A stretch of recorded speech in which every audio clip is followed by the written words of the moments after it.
तो दोस्तों, आज मैं एक्सप्लेन करने वाला हूँ एक हॉरर मूवी को जिसका नाम है पेची, जो कि हाल ही रिलीज हुई है। इस कहानी में हम घने जंगल के अंदर देखेंगे जहाँ पेची जो लोगों को एक एक करके अपने साथ ले जाती है, आखिर पेची उस जंगल में क्यों रहती है और जिसके कारण किसी का भी इस फॉरेस्ट में जाना मना है। So without wasting any time कहानी स्टार्ट करते हैं। इस मूवी में हम घने जंगल में एक कपल को जाता हुआ देखते हैं। राम को जंगल में कैंपिंग करना पसंद है। ये लोग वहीं कैंप लगाते हैं, लेकिन ठंड की वजह से जल रही लकड़ियां खत्म हो जाती हैं और लकड़ियां लेने के लिए पास ही बने एक पेड़ की डाल को राम काटने के लिए जाता है। जब उसे वहां त्रिशूल पड़ा दिखता है, लेकिन यह उसे फेंक के डाल को काटने लगता है और डाल में से एक कील निकलती है जिस पर कुछ अजीब सा लगा हुआ था। और उसी समय पेड़ में दरारें पड़ने लगती हैं, जैसे मानो कोई पेडीएच के अंदर से कोई बाहर आने की कोशिश कर रहा हो। और राम को वहाँ एक वूडू डॉल मिलती है, जिसके बाद उसका कोई पीछा करने लगता है। लेकिन उसकी आवाज़ उसकी गर्लफ्रेंड सुन नहीं पा रही थी, क्योंकि वह गाने सुन रही थी। और हम देखते हैं कि तभी राम को मार दिया जाता है। उसी समय उसकी गर्लफ्रेंड देखती है कि राम गायब हो चुका है, और जब वो उसे ढूंढने जाती है तो उसे भी वही वूडू डॉल मिलती है और उसे भी मार दिया जाता है। इसी तरह कहानी आगे बढ़ती है और हम एक गांव को देखते हैं जहां मारी अपनी फैमिली के साथ रहता है, जो चरण नाम के लड़के से जाकर मिलता है। चरण का फ्रेंड सर्किल उस जंगल में जाना चाहता है, लेकिन अब वो एक रिजर्व फॉरेस्ट है, इसीलिए वहां जाना मना है। लेकिन मारी उन्हें वहां ले जा सकता है, जिस पर चरण मान जाता है। दोस्तों, चरण के फ्रेंड सर्किल में है उसकी गर्लफ्रेंड मीना, सेतु, जैरी, चारू और मीना है। मीना को लगता है कि मारी उनका मज़ा खराब कर देगा। अब ये लोग जंगल के रास्ते जाते हैं जहां मारी इन्हें जवाइन करता है। ये लोग मारी के घर से होते हुए जाते हैं, क्योंकि मारी की बेटी का बर्थडे आने वाला था और उसकी बेटी उसे भगवान का एक लॉकेट पहनती है, जिसे उसकी माँ ने मारी को देने के लिए कहा था। अब मारी इन लोगों की गाड़ी अपने दोस्त के यहाँ रखवा देता है, क्योंकि इसके आगे चेक पोस्ट है। दोस्तों, यहाँ मारी से हमें पता चलता है कि वह जंगल पहले टी प्लांटेशन था, लेकिन फॉरेस्ट रिजर्व बनने के बाद वहाँ के लोगों की नौकरी चली गई। हम यहाँ एक आदमी को आता देखते हैं जो मीना और बाकी लोगों को अजीब तरीके से घूर रहा था और फिर वहाँ से चला जाता है। वह मारी के ही गांव में रहता है। तभी मारी के पास उसकी पत्नी का कॉल आता है, जहाँ उसकी बेटी उसे आज के लिए केक लाने को कहती है।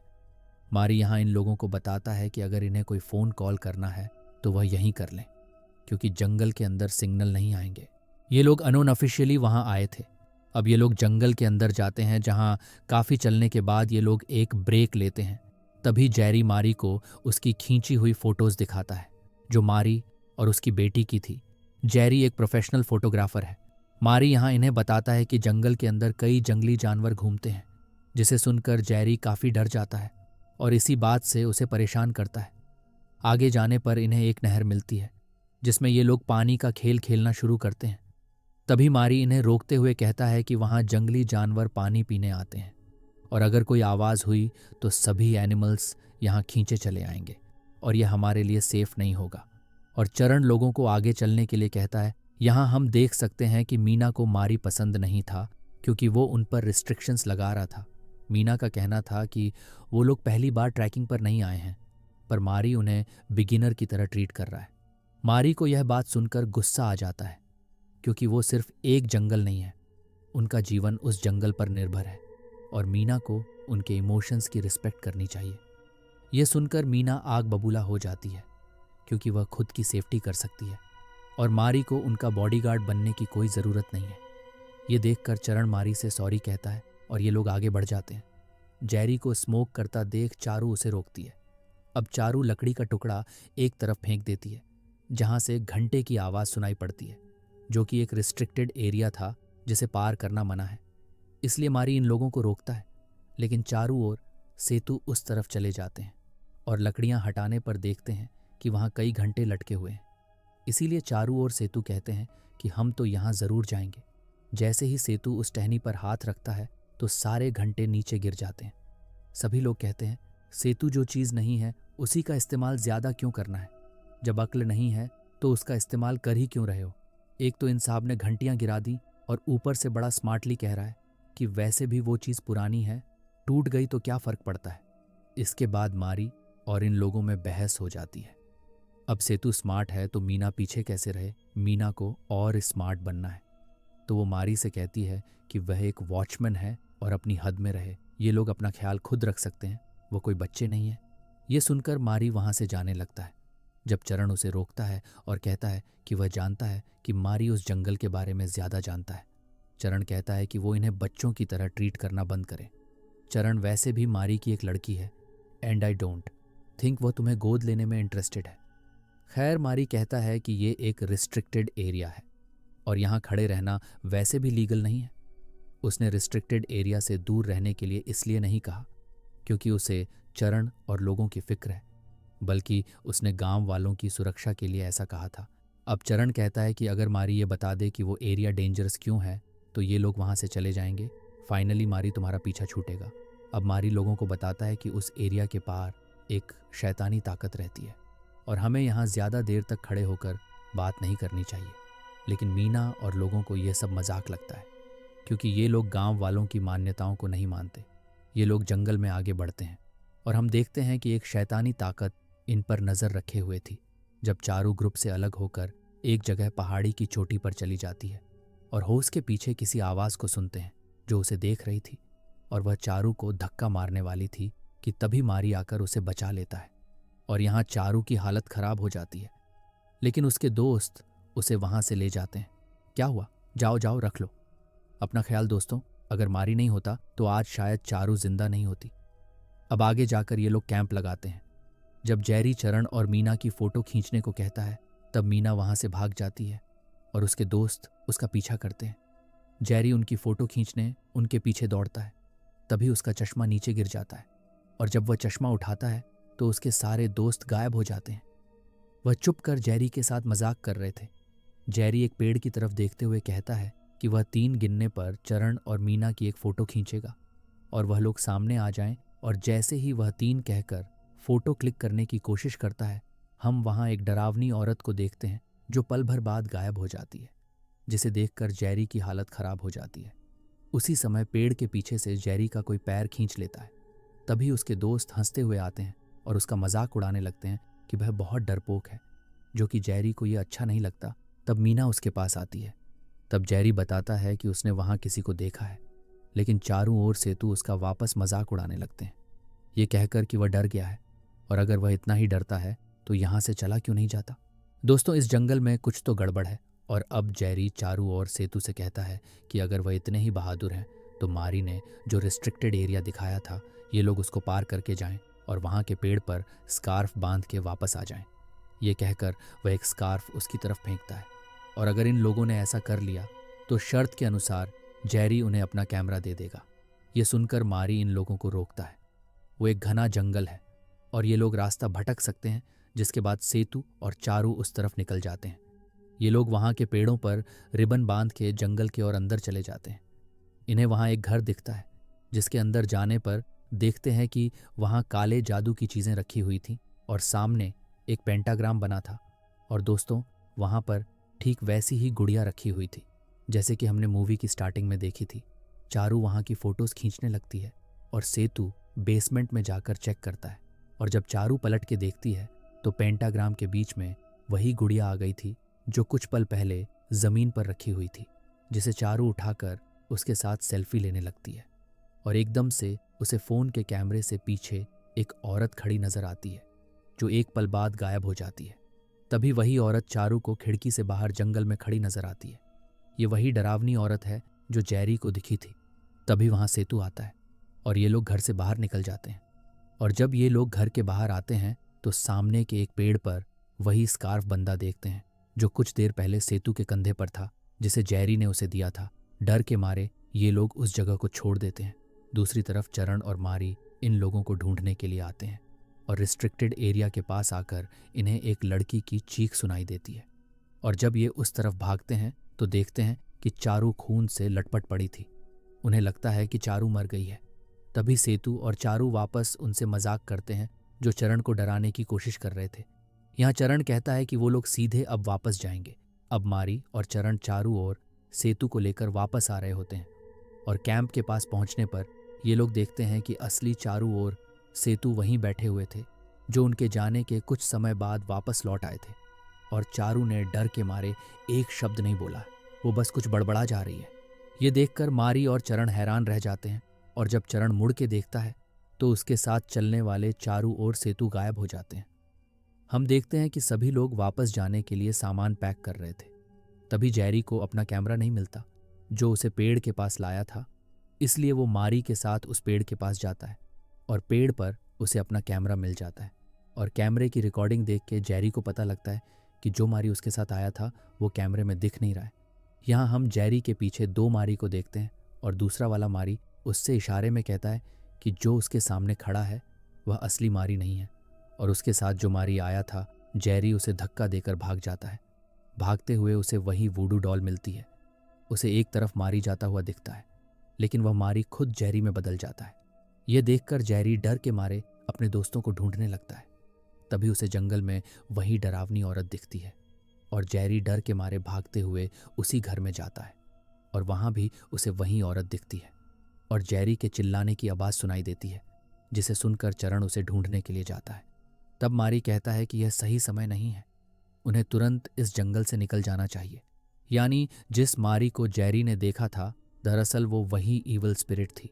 हमें मारी से पता लगता है कि यह सब पेची कर रही है जो उस रिस्ट्रिक्टेड एरिया को हंट करती है। अब जब चरण मारी के साथ अपने दोस्त को ढूंढने जाता है तो वहाँ इन्हें राम का टेंट मिलता है, जिसके कैमरे रिकॉर्डिंग में ये लोग देखते हैं कि उस बड़ू डॉल ने राम और उसकी गर्लफ्रेंड को जान से मार दिया था।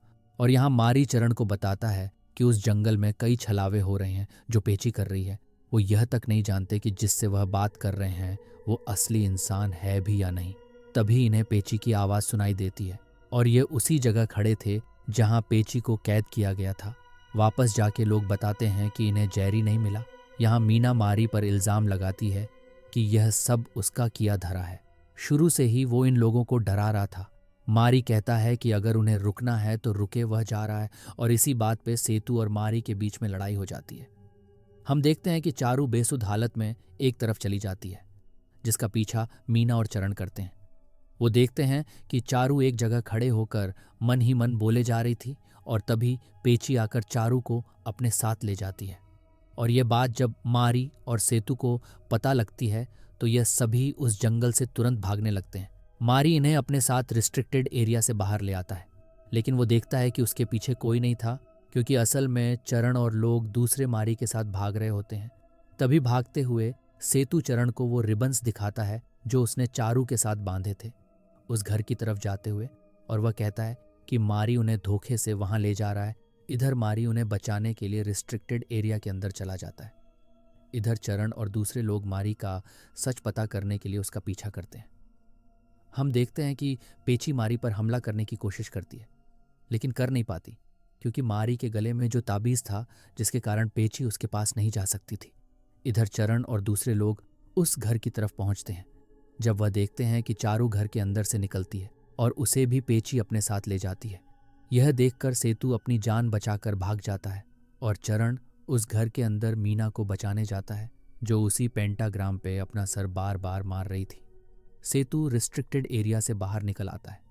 जब उसे जेरी बुरी हालत में मिलता है तो सेतु उसकी मदद करके उसे बाहर लाने की कोशिश करता है, लेकिन सेतु जिसे बाहर ला रहा था वो पेची थी, जो उसे भी अपने साथ ले जाती है। इधर मीना को होश आता है और चरण उसे अपने साथ ले जाता है। जब मारी इन्हें ढूंढता हुआ वहां आता है और चरण को बताता है कि उसने सेतु की चीख सुनी, लेकिन चरण को उस पर विश्वास नहीं था, क्योंकि उस जंगल में कोई भी छलावा हो सकता है। मारी कहता है कि पहले उसे भी इन सब कहानियों पर विश्वास नहीं था, लेकिन जब उस माला ने उसकी जान बचाई तो उसे विश्वास हो गया। यहाँ मीना चरण को उसके साथ जाने से रोकती है। उसका कहना था कि जो भी लोग मारी के साथ गए वह सारे मारे गए। ये मारी बताता है कि पेची लोगों को मार नहीं रही है, बल्कि उनकी लाइफ को ऑफ रिंग की तरह दे रही है, और अगर ये लोग रिस्ट्रिक्टेड एरिया की दूसरी तरफ चले जाते हैं तो पेची की शक्तियां काम नहीं करेंगी। और अब ये तीनों हाथ पकड़कर भागते हैं, और जैसे ही ये लोग रिस्ट्रिक्टेड एरिया के बाहर आने वाले थे वैसे ही पेची मीना को अपने साथ ले जाती है।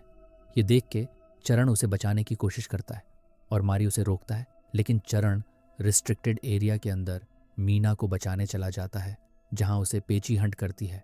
चरण को अपने सारे दोस्त ईविल रूप में दिखते हैं।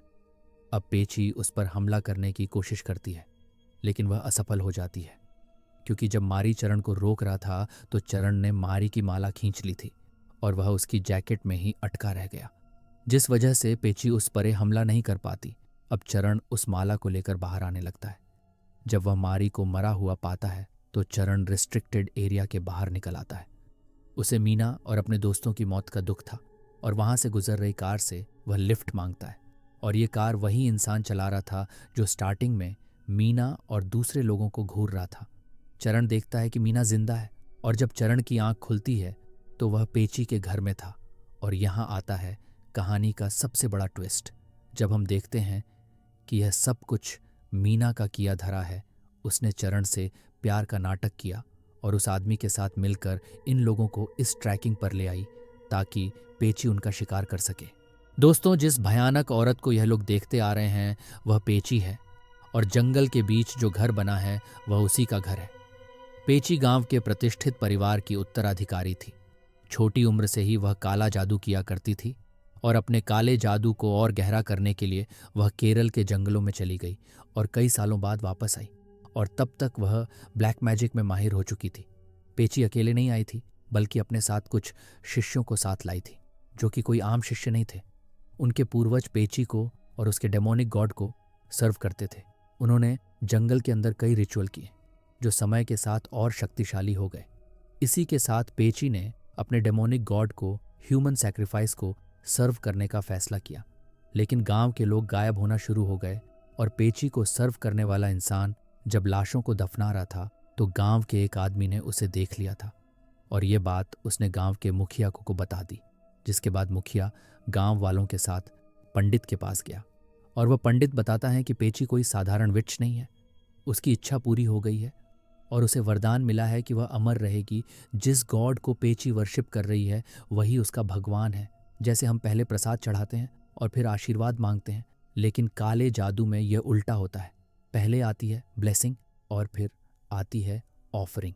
और दोस्तों, पेची हमेशा जिंदा रहे इसके लिए उसे ह्यूमन सैक्रिफाइस देना होगा और जितने भी लोगों को मारेगी उन सभी की उम्र पेची को मिलती जाएगी और तब तक वह नहीं रुकेगी। यहाँ पंडित जी मुखिया से कहते हैं कि जब वह अनुष्ठान करेंगे तो उस वक्त यह लोग पेची को मार दें, क्योंकि पेची को बांधने के लिए यह करना जरूरी है। यहाँ पंडित जी मुखिया से कहते हैं कि यह लोग पेची की आंखों के सामने ना पड़े, इसलिए मुखिया के साथ जाने वाले लोग पेची की नज़र में आए बिना उसे जान से मार देते हैं। हम देखते हैं कि पंडित जी ने पेची की स्पिरिट को उस वूडू डॉल में कैद करके पेड़ पर गाड़ दिया था और पेची की लाश को दफना दिया गया था और गांव वालों ने पेची के शिष्यों को भी मार दिया था। इसी के साथ उस एरिया में घंटे बांध दिए गए थे, जिस वजह से पेची कभी उस एरिया से बाहर नहीं आ पाई। और जब राम ने उस पेड़ को तोड़ा था तो पेची की आत्मा उस गुड़िया से फ्री हो गई थी और ऐसा करते ही पेची की एक शिष्या को पता लग गया था, जिसे पेची के ही एक शिष्य ने गांव वालों के नज़र में आए बिना बचा लिया था। और उसी शिष्य की फैमिली की मेंबर मीना थी, जिसे अब पेची को सर्व करना था।